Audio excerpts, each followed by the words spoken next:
Para sa ating mga balita, estado ng mga health facilities sa Dagupan City tinalakay kasabay ng panukalang pagpapatayo ng barangay health stations. Mula RP Dagupan, narito ang report mula kay Sara Cayabyab. COVID Radio.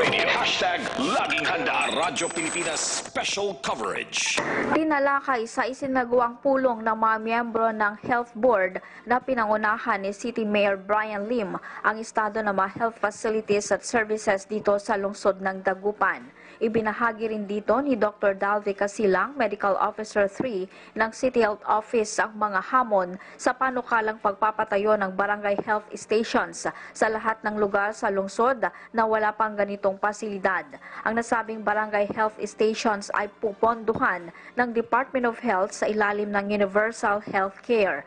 Nabatid ng lungsod ng Dagupan na isa sa 33 Universal Health Care Integration Sites sa buong bansa.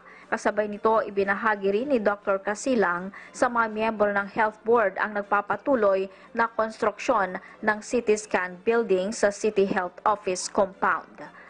Manlalapod, Dagupan City, Sara Cayabyab, Radyo Pilipinas.